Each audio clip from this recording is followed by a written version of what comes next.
I'll sit tight just for a couple minutes and we'll just small talk just so that I can get some engagement and get some people to make some comments. And then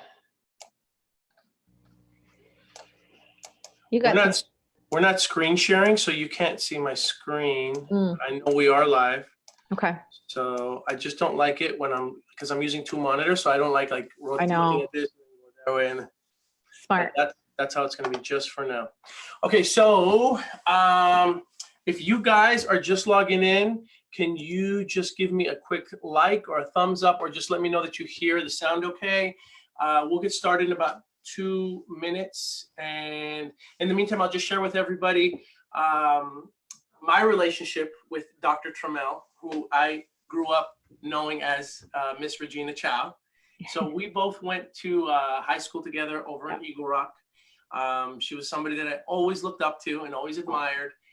She was an athlete, a scholar, you name it, she did it, leadership. So to see all her accolades now does not surprise me. It impresses me, and I'm very proud to know you. So anyway, we're really lucky, you guys, to have her. She's very, very busy. She's going to be covering some stuff that I thought really that we could benefit from as an organization and as a group, especially because I must have seen your talk like 10 times now. What? Yeah, I'm so honored. I really I wanted to make sure that I understood it. Okay. And that when we talked, it would apply towards what we're doing. Yeah. But more importantly, I was so intrigued. That video went viral. It sort of took off. Yeah. And I get little hints here and there that people have watched it. So it's so interesting. Yeah. It's been nice. I think people are stressed out. Yeah. I think. Well, it's very, very timely. Yes. Especially this time of year. Yeah. Happy holidays. Yeah, for sure. Okay. So, I see a few more people. Just give me a thumbs up, guys, so I know that you can hear. If sound is okay. Now, as we're going through this, just so that I'm not rotating screens, you can make comments, you can make questions, and then what I'll do is I'll pose them to Dr. Trammel. But just make sure that you're commenting what those questions are, so that as they're happening, then I'll just slowly work them into what we're discussing. Okay, cool. So I'll tell you what, why don't we get started? It's, I think, close to 9:40 now. Thank you for being here. Thank you for doing this for me and for our group. We're going to benefit a lot from it. So real quick, I'm also going to put the link to that TED Talk that you did onto our group, so that everybody can watch it again. We'll get more dialogue going internally here in my group. But ultimately, what do you think prompted your career in social work? I think, honestly, it goes back to the days when we were in high school together. I remember when we were in classes together, and I don't know if you remember this. We were in an English class, and our friend Scott was talking a little bit about, he really told us a lot about the Japanese internment history, California. So all in all to say, my faith and some opportunities I had even in high school to kind of serve. So I went to Tijuana with my church, built houses there for spring break, just kind of got involved and saw, even though we grew up in a neighborhood that was sort of mixed income, just really seeing the poverty in another country really prompted this just stirring in my heart. So long story short, I always felt called to social work. I think social work is a calling. It's not a vocation. Much like the people that you serve, a lot of you are serving people. So I think similarly, if we could see it as a calling rather than just a paycheck, I think that's really what's going to help, make your life worthwhile, make other people's lives worthwhile. So. Cool. Okay. So on your TED Talk, at the very beginning, you walked us through a day in the life of a social worker and what you guys went through. And you know what, quite honestly, maybe I was, especially because of the way we grew up, and I had good parents, and maybe even a little sheltered. I had no idea, like what really goes on. So maybe you could do it with our viewers, if you could just share, okay, so what is a day in the life of someone in your profession? And I love this question. Thank you so much, Paul, for letting me talk about social work, because it's one of those gems where people say, oh, social work. about taking kids away from families? And I'd say, no, it's such a broad profession. And what I think, when I think about a day in the life of social work, it just depends on the setting. There's a really I'm just going to point to another good TED Talk done by a social worker. And it really talks about social workers being like a superhero. So a day in the life of a social worker in a medical field might be sitting with someone who is sick, who's just got a bad diagnosis, and giving them hope, helping them to understand the grief process, maybe even helping them work through the paperwork of what needs to happen. A day in the life of a social worker working mental health might be starting the day off talking with someone who has suicidal thoughts and making sure they get the support that they need. A day in the life of a school social worker might be doing some drug education. Vaping is a big topic on campus, so doing some prevention work. I mean, it's such a varied and large field. There's never a way to be bored by it. There's so many aspects to serve, especially I think the difference between, let's say, social work and psychology is that we, kind of going back to my earlier discussion, we really have a heart for people who are disenfranchised and marginalized. So we're going to work with the people who don't have anyone, who society is kind of turned a blind eye to, the homelessness, especially in LA, we see that a lot. Issues of racism and social injustice. I think that's the heart of social work. Again, that's why I say it's a calling, right? And it's something, so it can vary, but very intense work. I mean, even our hometown, yeah, seeing homelessness now way more than we ever did growing up there. I think personally. Yes. The bridges and just areas that before it didn't exist, and now we're starting to see more of that. And those people are disenfranchised, right? They don't have homes. And just speaking to your audience with homes, how important homes are. They're not just physical place. There's meaning, right? How do people buy homes? It's not just about a physical place. It's spiritual, it's mental, it's psychological. Home is important for thriving, for human thriving. Right. Okay. Now, do you ever feel like you want to help someone more than they want to help themselves? Oh yeah, all the time. Yeah. So how do you deal with that? Because I'm sure that creates stress in itself, because you want to help them, but you're not seeing them do anything to really take advantage of the services that you're offering or the time that you're taking to really care for them. Yeah. And I think what's important is it's kind of that analogy of the garden, right? Like sometimes you're planting the seed. Sometimes you're watering that seed. Sometimes you're nurturing it to help it grow. And sometimes you get to see the fruit of it. So you don't know where you're at in that stage.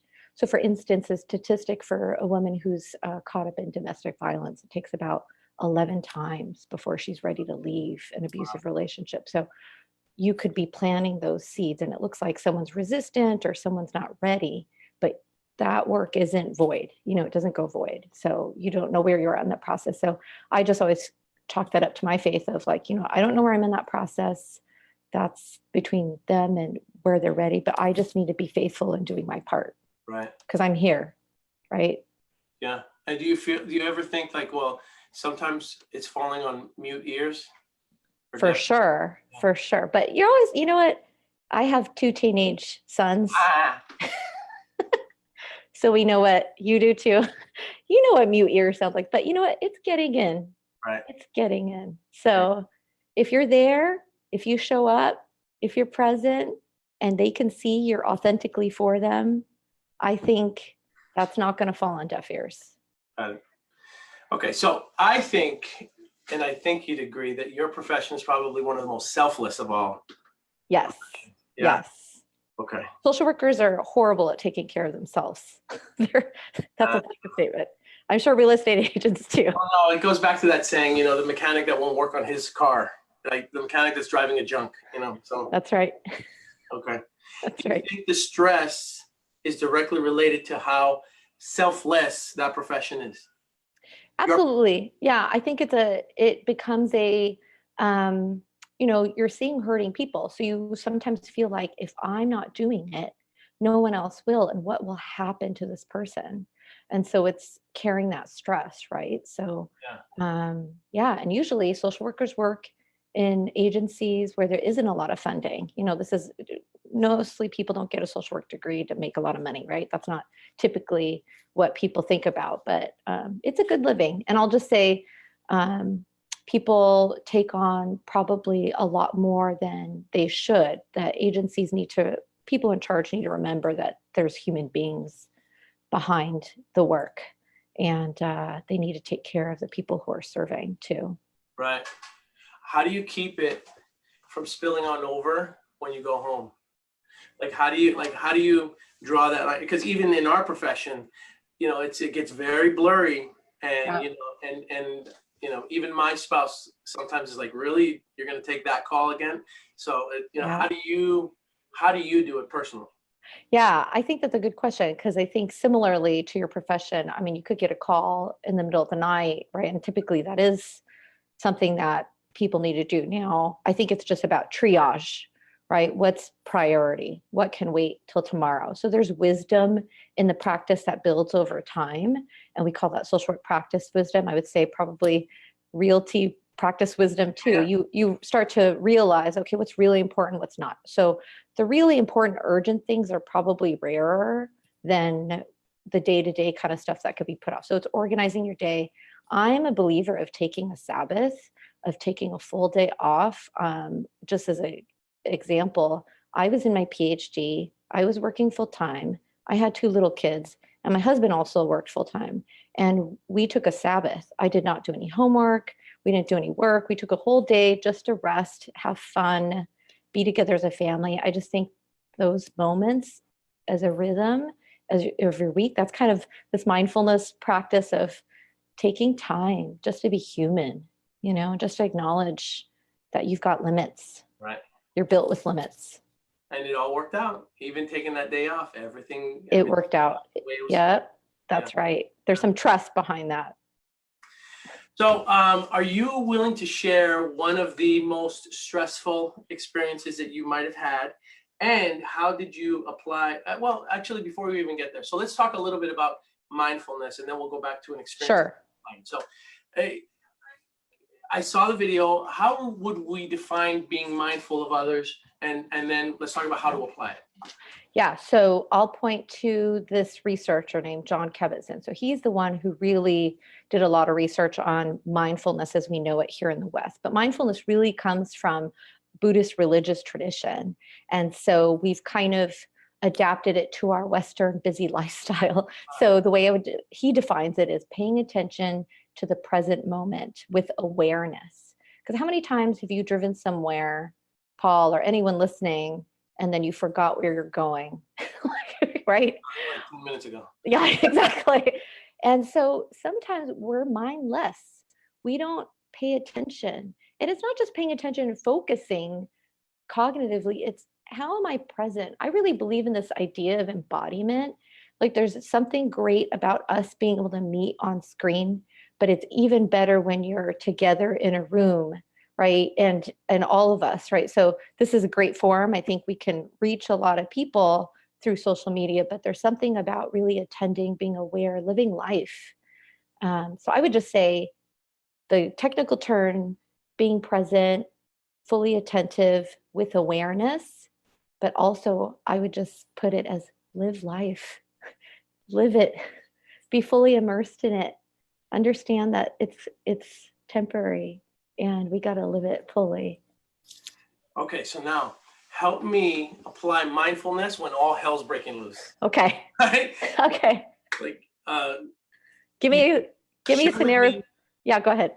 Share with me like what you were going through, how you can apply it.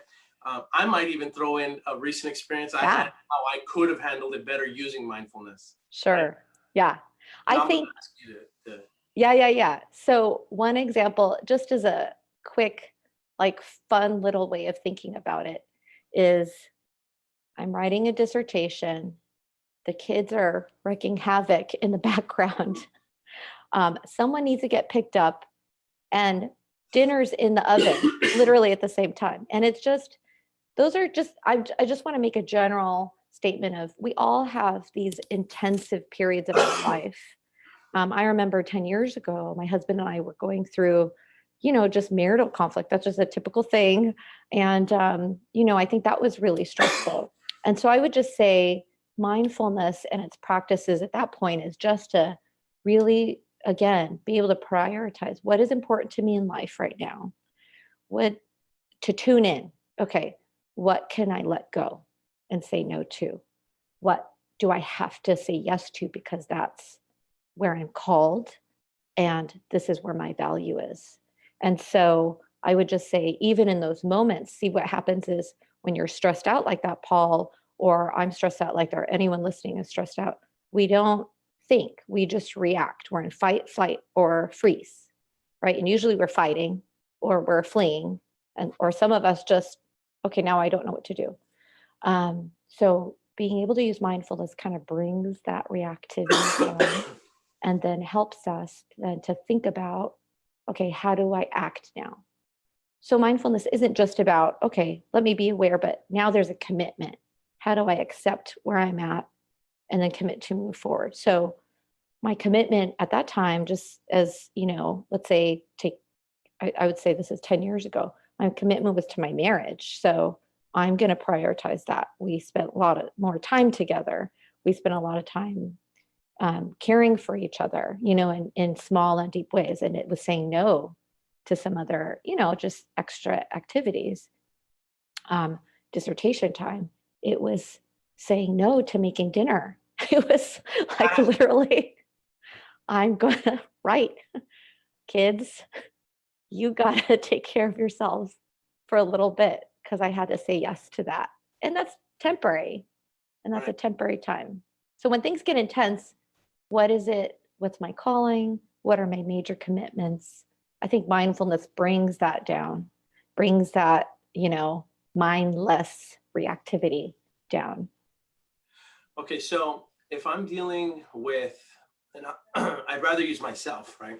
Sure. So right now, just recently, in fact, I'm going through a client that sold their house and is moving into another house. And unfortunately, the timelines didn't go so well. Yes. And now we've got new buyers that want to get into their house. And unfortunately, they're not leaving right away. Right. I've got conflict on both angles. Yes. I've got a client that's upset with me, and then someone who isn't my client upset with me. So I'm stuck in the middle. Being mindful of how could I apply that in real world? Yes. When I think about your situation, I would just say, who are you committed to in that scenario? Okay, I'm assuming it's your client, right? It's your client. So what do they need? What do they need support from you? Are they digging their heels in because they're scared and they're fearful? So it's important to I think the great thing about mindfulness is you can step away from your own stress and kind of see the other side. What are they afraid of is going to happen? And then you can speak to that, right? So are they afraid they're going to lose that house? Are they afraid the timing is off? How can you reassure them? What are the steps you can take, maybe even practically, to make sure that you can care for them? You have a plan A, plan B. So when you get out of that conflictual stress state, then you can start problem solving. Okay. And I don't know if that helps. I don't know what that's like, but I can imagine how stressful that could be. It's a little crazy. Very stressful. Yeah. And you know what? It's hard watching a client go through it.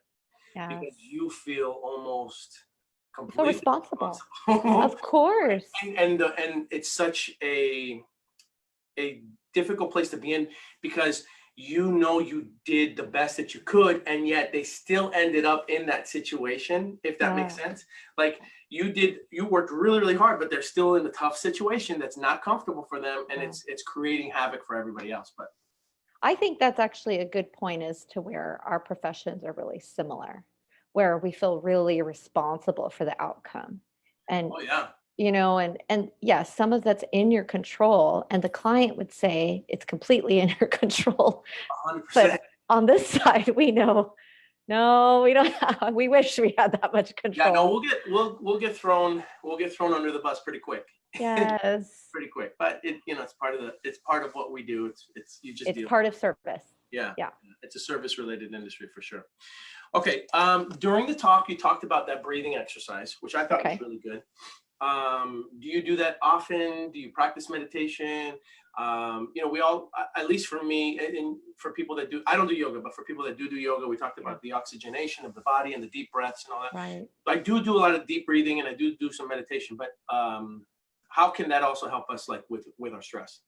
Yeah, I mean, I think those are moments, and I'll say mindfulness, it's a practice. So it does take practice. I think sometimes people try it for 5 minutes and they think, oh, it didn't work for me. Well, I think it's just you have to kind of retrain your lungs to breathe this way, just biologically, and you need to retrain your thinking in some sense. So yes, I do practice meditation. I do a lot of what I call, this is my research on Christian mindfulness. So really even using some ancient spiritual practices like what's called, fancy word, in Latin, Lectio Divina. So as I read scripture, especially during this Advent season, I just read it slowly and meditatively. I pair it with breathing. And then the other piece that I would just toss out, especially on the go, busy times, not just deep breathing, but it's, again, awareness. Where am I? I'm in the car. What am I doing? Okay, I'm driving. What does it look like outside? I mean, we live in Southern California. If you drive, just drive. What would it look like to just drive? You have to go from here to there, and there's lots of traffic. And I know it sounds so Pollyannish to be like, well, in those moments where you're sitting in traffic to try to absorb the moment, I would just say, I know this sounds so stupid because people hate traffic, but I would just say, and this is why I live close to work, so I should probably not lecture you about this, but I would just say, live life still in that car. What does it look like outside? Take the time. I'll just say, if you practice these deep breathing exercise and you start to see the world, you start to look at the sunshine, you start to look at the trees, you drive and you just drive, it will change that experience. Walk, just walk. Don't be doing a million things in your head. John Kabat-Zinn says something really funny where he says, when you go in the shower, do you go in with 50 people in there because you're already thinking about the meeting that's coming, or are you just taking a shower by yourself? I just thought a good vision of who's in the car with you, who's walking with you. This is your time just to be alone, just to be quiet. Sometimes we need to just drive or just walk or just eat and savor those moments. Those are just, you don't have to add in a really deep breathing exercise for 20 minutes, although I would definitely recommend that, or yoga class or Lectio Divina. But you can do things on the go that will help change that experience for you. Cool. That's good advice. Okay, so I think this is the last question that I have regarding the stress related stuff. So in our business, we have a saying that goes something along the lines of, we're paid in direct proportion to the number of people that we can serve and the number of problems that we can solve. So how do we draw a line between being mindful but still wanting to be profitable? And I know this is a strange question to be asking a social worker based on what you just said, 5 minutes ago. But I mean, what's the balance there? Yeah. I think, okay, if I could put myself in your shoes, there is a pressure, right? The more you take on, the more prosperous you'll be. And I would say there's nothing wrong with that. There's nothing wrong with being able to make money, especially if you want to give back or you're just wanting to take care of your family. These are good things. There's nothing wrong with that. Wealth is not a bad thing at all. I would just say that being mindful means being aware of what you're taking on. Are you taking on the right clients and making sure that you are serving them well? And sometimes it's the little decisions, right? The little decisions is what made you, Paul, as successful as you are, right? It's not the big things like, okay, let me get that. You might have a goal like, I want to be able to make this much money or sell this much and have these many clients. But I'm not sure if I'm articulating that well, but what are the steps that it takes? This is where mindfulness, I think, can be really helpful, because I think we have these lofty goals, but we don't know how to get there. Right. Or we go like this to get there. I think if you just trust, it's trusting yourself. For me, it's trusting my faith in the fact that I have a purpose that's larger than my own life. And so tapping into that, I think, is really important. Yeah. What's your purpose? How do I serve? Reminding yourself, why am I doing this?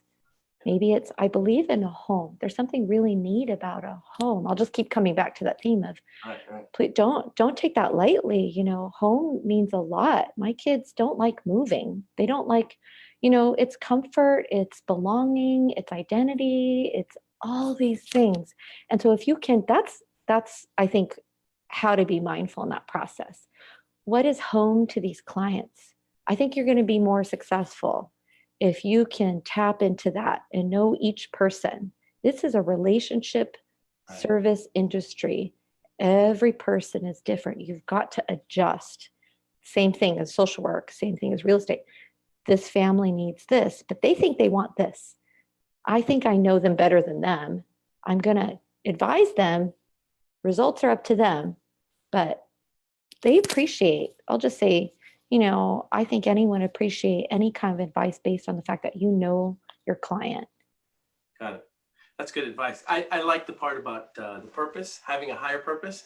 And I think sometimes people get it in our business, and even members of my own organization, right? They'll become part of it. And we're so focused on that, on like a transaction, as opposed to really seeing the value in what they're doing and having a higher purpose for what they're doing, you know? Yeah. So, and can I say one point about that? As much as you want. I think people are smart. They know when you're being transactional with them and you just have a relationship based on transaction, or you want an authentic relationship with them. Yeah. And to think about this way, these people are going to need to maybe move again. You know what I mean? And so who are they going to call? The person who feels like an object, that they treat them like an object, or a person that feels like a person to them? And I would just say the difference between that is your purpose, your calling, because that's going to show through. It's not a task or an object anymore. It's a, how do I serve you? And I tapped into my purpose. People are smart. They see that right away. Sure, for sure. Okay, so let's go into the TED Talk now, because there are people watching this, way more articulate than me, better speakers than me. They have great messages. They have stuff that they want to share. And I can't speak from your vantage point because I've never had that opportunity. So I can't offer any advice on that. So let's talk about what the process is like, how you applied for it, what do you have to do, what are the topics do they assign it, or do you just come up with one and submit it? And we'll start with that. Okay, so I'll talk about it from two different aspects because I did not organize this TED Talk. So I'm a professor at Azusa Pacific University, which is local. It's a great university, faith-based, and they organized this TEDx event that they did. They do this about every 2 years. So step one for me was I wrote an article on mindfulness. Again, my purpose, my research, and that was published through my APU's magazine. That, from what I can gather, our university relations team is so awesome. And they got that, a lot of readers read that. So that's how I got invited. So I would say, practically speaking, step one, communicate your message, get that out there, because you don't know who's going to pick that up.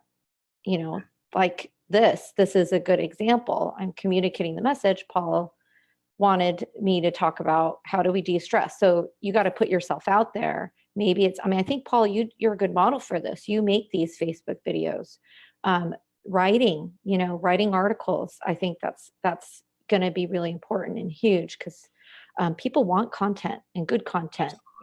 And if you can write, they're not doing enough of that. They're not. Yes. They're just not doing enough. Writing their message out enough, and so it's not out there. Yes, it does take work. I'll just say, writing is one of the hardest things you can do. It's exhausting. It takes longer than you think, but put in the work because I think it's going to add value. Yeah. You become an expert, right? And so that's what it happens. So I think TEDx is an organization. You do have to apply for that as an organization. So you could do something like that, or you do it. I've seen a lot of organizations band together to put out a TEDx talk. And then you do have to pick topics and tell them what you're doing. They own the content after. So I did, sign contracts understanding that they own that content. So they monetize that, obviously. That's their purview. And then for preparation, do you want me to go into that? Like in terms of, okay. For it? Yeah. Were you nervous? Did you guys do a couple dry runs? Like, how long did it last? How long were you filmed? Yeah. No, that's good. So Hair and makeup, what was that like? Yeah, I did my own hair and makeup. I think I do that pretty well. I did my own hair and makeup, picked up my own outfit. But our UR team, our university relations team at Azusa Pacific University is really great. And then, so we did have a rehearsal, and it was in this venue where they did have, lights and video and all that stuff. Yeah, so it was very professional. We actually have these great, I have great colleagues. So one professor she teaches classes on speaking. So she evaluated us. So when we practiced, she evaluated us and gave us tips. So if you see at the end of my video, I kind of do this flourish or try to end big. I was nervous, so it wasn't great, but that was her coaching. It was and honestly, that was my second take, because my first take didn't go. So I did the whole talk, and then it didn't record. I was the only one out of that group. I think there was 5 of us who went, and then I was like, darn it, I have to go again. And so I feel like that was good and bad, because I feel like when you first go on there, you've got the adrenaline. The second time I'm like, okay, that wasn't quite there. But I'll just say, for tips on speaking in that way, I didn't memorize word for word. I started to notice, and this was good learning for me, because I had never done a TEDx talk before. I typed everything out, everything I was going to say. And then when I would practice it, I sounded very robotic. So I just made sure that when I did the talk, I had an outline that I memorized in my head. I had a few slides. And then, which I think is good, because you don't want to distract. You want people to look at you. They want to engage with you as a person. So I just had, little triggers in my head of what I was going to say. And then I ad-libbed it, the rest of it, just what felt right in the moment. Again, going back to what's my purpose? Who are the people? You get a feel for the audience, right? Who are these people? Again, being mindful. I think mindfulness is such a good practice for any kind of nervous situation. For sure. So just, taking that time, reading the room. Okay, what do they need to hear out of all the points that I had? And then I just kind of ad-libbed it. So that audience, who is the audience? Is it just people they invite, or? Yeah. So it was mostly Azusa Pacific University community, just because that was the clearest invitation. But other people were invited. So mostly fellow professors, students, mostly people who are associated with us in the university attended. But it was limited attendance. It was ticketed, and then the filming was there. So it's almost like film. I don't know. I'll just share my fun little story. I do game shows every once in a while, so it felt very So it felt very similar, actually. Okay. A limited audience, knowing that you're filmed, that you're speaking to another audience as well. And they sat through your presentation twice.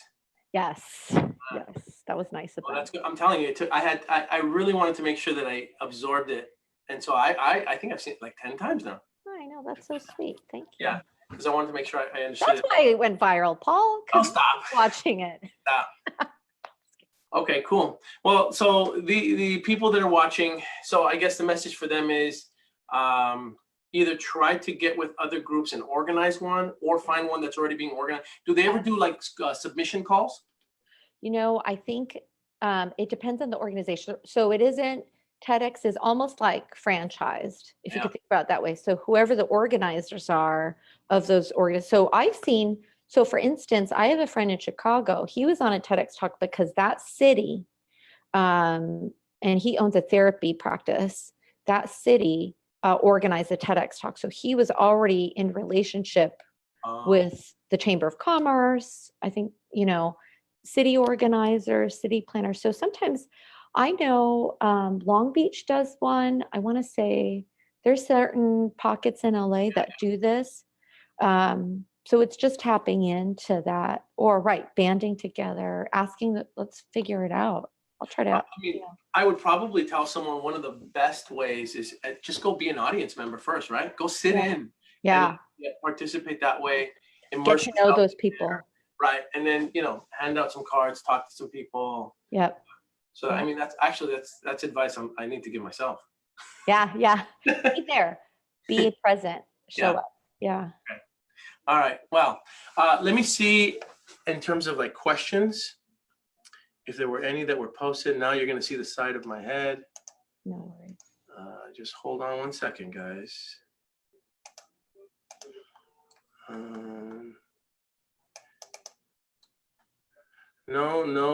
No questions right now. Just comments making fun of me. Oh. No, it's fine. We all did that in high school. Don't worry. Yeah. Just kidding. We developed really thick skin in high school. We did. We had to, man. Yeah. That's not people think of Igorok now and they're like, oh, it's so foo. I'm like, we grew up thick and strong. That's right. For sure. Well, listen, I appreciate you doing this for me. It means a lot to me. I know you took time out for me. So thank you. I owe you and your husband lunch or dinner. Awesome. An adult dinner. Okay, we'll get something going. I wish you a Merry Christmas. Merry Christmas. And I'm sure we're going to get together next year, okay? That sounds good. Perfect. Thank you, Paul, for having me. Take care. Bye.